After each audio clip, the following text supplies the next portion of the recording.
Hendon, in this league, I know you're not going up against the opposing quarterback, but in this league, on the other sideline, that there's going to be a big time quarterback. How much do you enjoy knowing that there's a quarterback on the other sideline each week that is talked about as much as yourself? Yeah, I mean the quarterback community, is worldwide, and it's always cool, just to interact with the quarterbacks, pregame or postgame, whatever it may be, and just kind of chop it up with them, see what they're thinking, and then vice versa. It's always just a blessing, just to be, a part of the quarterback community. We'll go to Adam. We're getting to know more about Jalin Hyatt now that he's sort of ascended. Seems low key with us, maybe the best dressed on the team, ultra talented. Maybe top 5 best dressed on the team. I'm curious to know when you got here last year, what were your first impressions of Jalin Hyatt? Yeah, dating back to when Jay Hyatt was committed to Virginia Tech, I remember him being on his official visit, and one of my roommates, Trey Turner, who I grew up with, was hosting Jalen. So Jalen was at our house, hanging out the whole weekend, and we just had a good time, through that process. And then he'd come up for some games and whatnot whenever he could, and we'd chop it up. So we've had a pretty good relationship, for some time now.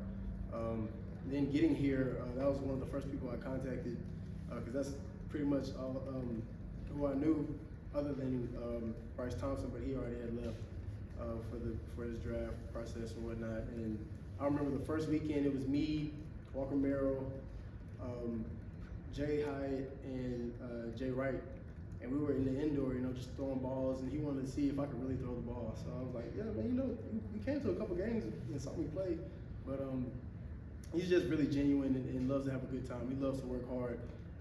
Everything that he's put in through this offseason has shown up on the field. We'll go Vincent and Eric. Couple things, Hendon. First, what's the story with the high step, especially near the sideline? It just throws the defense off a little bit. It just kind of, I try to make them think I'm going to cut it back, and then I just play off of whatever movement they give me. If they think I'm cutting it back, then I accelerate and go the opposite way. If they try to cut me off, then I can change directions. Coaches like it, or they get on you for it? No, they just let me play my game. So as long as the ball's secure and I have it high and tight, then we're good. And one other quick thing, have you seen as the year has gone on, defenses change what they do to you and your receivers? Yeah, many times, we come out, like example this past weekend, they came out and ran a lot of cover 0 and mixed in some cover 2 in there. We weren't really expecting that, but we were expecting a lot of pressure. There's plenty of times that we come out and there are looks that we don't expect, and we just go out there and play our game, come back to the sideline, communicate with the coaches up top, and alter our game plan and move on from there. Eric and then Wes. And then what have you seen from Kentucky defensively on the team so far? Yeah, they look good up front. They have some young guys up there, but very, very fast in the back end, have some experienced corners and safeties.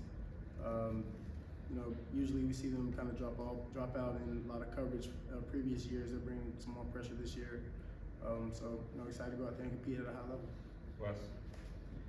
And a couple of quick things. First, what's it been like as one of Cedric's really good friends on the team, kind of watching him go through this? Everybody knows how hard the guy works. How hard has it been to kind of see him stuck there and trying to play and not be able to play?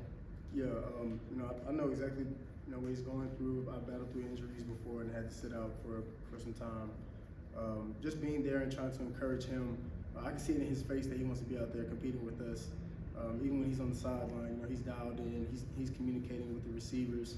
Like this morning, we had our quarterback receiver meeting, and says back in there, communicating with his receivers, what we like, and communicating with the quarterbacks. Hey, we might run it like this, get certain looks. I love just him being here and being positive and bringing that energy and that juice to the team. And secondly, I'm sure you don't want to get into specifics, but generally speaking, how much more complex are y'all in the passing game this year? How many more things are you able to do that maybe last year, would have been too much to do in the first year? I think just us having some, having some processes that we've been through this past year that we've encountered this year that we've known how to handle, and battling through different adversities and being on the same page and having chemistry and gelling, and all that just comes into play through the time we've spent through this off season. and how much more work we've put in this offseason, knowing and being more comfortable in this offense, and knowing what the coaches want to see in different situations has definitely benefited us. We'll go Patrick, then Vince, and then Paige. And a couple things, going back to Cedric, how much have you and him talked about, looks like he's getting close to maybe coming back, how much you guys talked about him coming back, and what do you think he can bring when he does get back? Yeah, I try to make a conscious effort to always check on my guys, no matter if they're healthy or if they're not. Communicating with Sid, we talk a lot and spend a lot of time together. Just really making sure that his mental is in the right space, in which he's done a great job of just being locked in and staying in the now and knowing what defenses we're getting and knowing the game plan, so that when his time when his time comes and he's feeling better and he's ready to come back, that he'll be in the same flow. And switching gears, Coach Halsey talked, I think, back in camp about how watching you play basketball and seeing how loose you were, the message to you was to play football like you play basketball. First of all, are you one of the best basketball players on this team? And second of all, how was that a tough process for you to sort of translate just being loose and having fun to football? Was that a process for you, or how much work did that require? I never really thought about it like that until they kind of approached me with that idea and bringing that attitude from the basketball court, to the football field. And I am the best basketball player on the team, but yeah, it really just helped me find myself and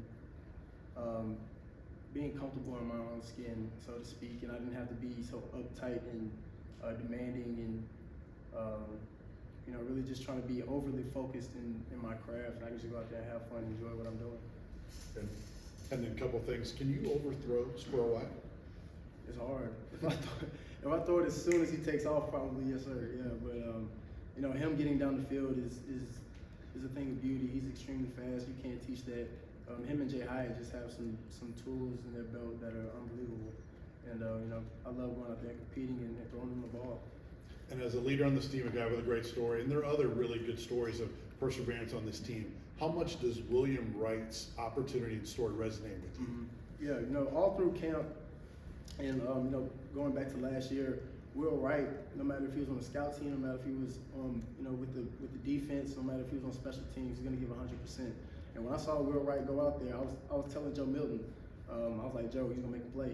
And Joe was like, I believe he's gonna make a play, because every day he comes with that same attitude. I'm gonna give 100%. I'm gonna go hard, even if guys don't like it. It might be a day where it's a slow tempo, and guys want to catch the ball and get upfield. Will Wright's gonna be there playing aggressive and playing how he knows to play, and that's giving 100%. And hats off to Will making a great play, and looking forward to him making a lot more great plays.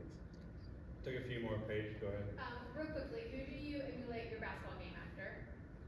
Penny Hardaway.